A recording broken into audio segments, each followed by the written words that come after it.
Okey, Fik, apa pandangan kau tentang kenyataan dari Dr. Sam di mana Parti Pejuang dan Parti Berjaya mohon masuk PN, Pakatan Nasional? Okay, so saya baru bacalah kenyataan Dr. Sam tadi tu dalam akhbar Sinar, yang mana semua sedia maklum lah ada beberapa parti lain juga memohon untuk menyertai Perikatan Nasional. Antaranya adalah Parti Keluarga Malaysia itu sendiri. Jadi apa yang kita harapkan adalah Perikatan Nasional ini menjadi satu rumah kan, untuk menggabungkan semua parti-parti yang kecil ni untuk bersama, termasuklah Parti Keluarga Malaysia yang kita difahamkan diterajui oleh Datuk Seri Hamzah Zainuddin. Jadi kita mengharapkanlah agar Perikatan Nasional ini membuat satu pertimbangan yang baik untuk menggarap ke seluruh ketumbukan dan untuk menggarap semua kekuatan yang ada, sebab parti-parti yang kecil ni juga mempunyai keahlian dan juga mempunyai kekuatan yang tersendiri, termasuklah pengikut-pengikut dia yang tersendiri. Jadi ini adalah lebih baik untuk kita nak mendebani pilihan raya negeri ataupun pilihan raya umum kelak. Jadi inilah konsep kita menyebut tentang penyatuan orang Melayu itu sendiri. Dan kalau kita tengok parti-parti yang mohon ni adalah parti yang terasnya adalah orang Melayu. Jadi kita perlu pastikan supaya tidak berlakunya banyak pertembungan.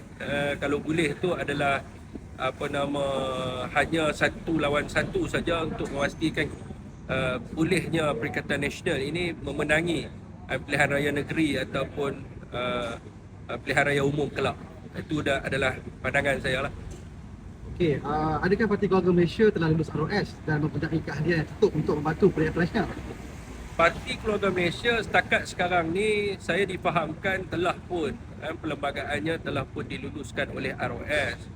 Dan hari ini kalau kita lihat secara rambangnya, dia ada dah keahlian-keahlian dia, cuma ada dalam proses nak masuk dalam keahlian, nak menubuhkan bahagian dan sebagainya.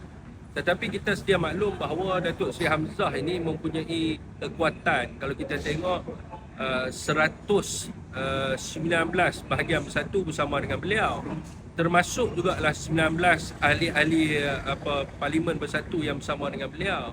Sekiranya Datuk Seri Hamzah Zainuddin bersama dengan Parti Keluarga Malaysia, sudah tentulah parti ini adalah satu parti yang besar dan kita tidak boleh memandang remeh lah daripada sudut keahlian ataupun kekuatan parti yang mana penyokong-penyokong Datuk Seri Hamzah itu bersama dengan beliau.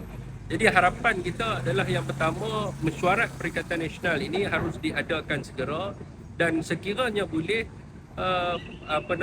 Perikatan Nasional menerima semua parti-parti yang memohon ini supaya kita boleh duduk di bawah satu bumbung bagi memperjuangkan agenda kita, iaitu agenda bersih dan stabil, termasuklah agenda untuk memperkasakan Melayu Bumiputera dan tidak menafikan hak kaum lain dekat dalam negara kita. Jadi harapan kita itulah. Terima kasih. Sama.